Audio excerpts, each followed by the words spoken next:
আসসালামু আলাইকুম সবাইকে। আমার সাথে একটা বড় পাতিল দেখতে পারতেছেন, আর পাতিল দেখে অবশ্যই বুঝতে পারতেছেন পাতিলের মধ্যে কি আছে। আর দেখেন ছোট ছোট কতগুলি বাচ্চা মাদ্রাসায় পড়ে। ওরা হচ্ছে মানে ছোট একটা মাদ্রাসা, এতিমখানা বললেও চলে, মাদ্রাসার এতিমখানা। তো ইফতারের আর কিছুক্ষণ বাকি আছে সময়, তো ইফতার পর্যন্ত আমাদের সাথে থাকেন। দেখেন ছোট ছোট বাচ্চারা, এরা হচ্ছে কোরআনের পাখি। আর ইফতারের আয়োজন, আজকে আয়োজনে থাকছে আমাদের বিরিয়ানি, খেজুর, লেবু, শরবত, শশা। তো বাচ্চাগুলোকে একটু দেখাও, ছোট ছোট বাচ্চা, ওরা হচ্ছে কোরআনের পাখি হবে। কি তোমাদের জন্য যে উদ্যোগটা আজকে জেনে নিয়েছে, ওনাদের জন্য দোয়া করবে না তোমরা?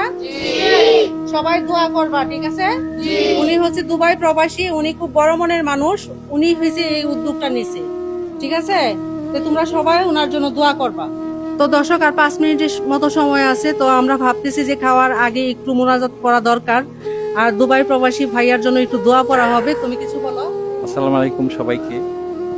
আসলে এই উদ্যোগটা যে নিয়েছে উনি হচ্ছেন দুবাই প্রবাসী, যার উদ্যোগে আমরা এই ইফতারের আয়োজন করেছি। এটা মূলত একটা ইফতারখানা ছোটখাটো। তা উনি খুব ভালো মানুষ, উনি মানবিক মানুষ। উনি সবসময় গরিব দুঃখীর পাশে কাজ করে আসছে। ওনার জন্য সবাই দোয়া করবেন, আর আমরাও দোয়া করছি। আজকে এই পুরো পুরো আয়োজন ওনার অর্থায়নে হয়েছে। আমরা ওনার জন্য সবাই দোয়া করব ইনশাল্লাহ। হুজুর আমাদের এই দোয়াটা পড়াবেন। সূরা ফাতিহা একবার পড়ি, সূরা ইখলাস তিনবার নিয়ে ঘুরে নামাজে ঘুরে শিখতে যে পড়ি এটা একবার পড়ি। আউযু বিল্লাহি মিনাশ শাইতানির রাজিম। বিসমিল্লাহির রহমানির রহিম। আলহামদুলিল্লাহি রাব্বিল আলামিন।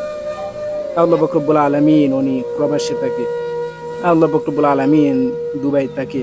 আল্লাহ পাক রব্বুল আলামিন ওনাকে সর্বপ্রকার বালা মুসিবত থেকে আপনি হেফাজত করুন। আল্লাহ পাক রব্বুল আলামিন দেশের বাহিরে দুবাই থাকে। আল্লাহ পাক রব্বুল আলামিন তাকে আপনি সহিহ বালামতে হেফাজতে রাখিয়েন। আল্লাহ পাক রব্বুল আলামিন তাদের আত্মীয় স্বজন যারা অন্ধকার খবরের সহিত আপনি তাদেরকে মাফ করিয়া দিন। وصلى الله تعالى على خير خلقه محمد وعلى آله وأصحابه أجمعين آمين آمين وارحمنا معهم برحمتك يا أرحم الراحمين. তো আমাদের দোয়ার পর্বটা শেষ হয়ে গেছে, আর হুজুর হচ্ছে দোয়াটা পড়ছে, অনেক ভালো লাগছে। এখন আমরা বাচ্চাদেরকে খাবার পরিবেশন করব। আর সময় বেশি নাই, আমি আর মনে হয় 3 মিনিটের মতো আছে, আমি আগে খাবারটা রেডি করতেছি।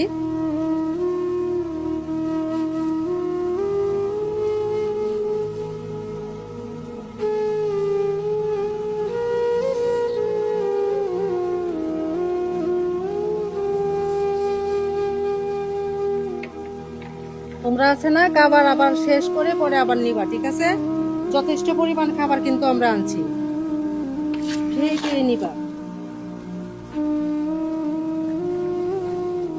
তো দর্শক, আমরা ছোট ছোট বাচ্চাগুলিকে নিজ হাতে খাওয়াইতেছি, খুব শান্তি লাগতেছে, ভালো লাগতেছে, আমার কাছে আনন্দ লাগতেছে। আর ওদের সিস্টেমটা হচ্ছে, ওদেরকে মানে এলাকা যে মাদ্রাসা লেখাপড়া করে ওই মাদ্রাসার এলাকার প্রত্যেক বাড়ি থেকে খাবার দেয়। আর এই মাদ্রাসায় মানে রান্নার সিস্টেম নাই ওদের।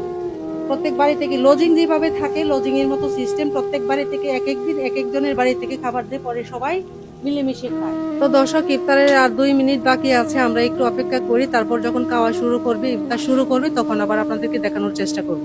তো আমাদের সাথে থাকেন, দেখতে থাকেন। তো দর্শক, আজান হয়ে গেছে, সবাই ইফতার করো। শরবত, হ্যাঁ শরবতটা আগে খেয়ে নাও, শরবতটা খাও, তারপর খেজুর খাও। তো আমরা এখন ইফতার করি। তো দর্শক দেখেন, বাচ্চারা খাইতেছে, দেখি বাচ্চাদের কি শর্ট আছে, কে কি কিছু নিবা তোমরা আরো? হ্যাঁ, খাবার কেমন হয়েছে? ভালো লাগছে? এই ভাই আপনি নেন, হ্যাঁ খাইছেন? আচ্ছা আচ্ছা, কেমন হয়েছে খাবার?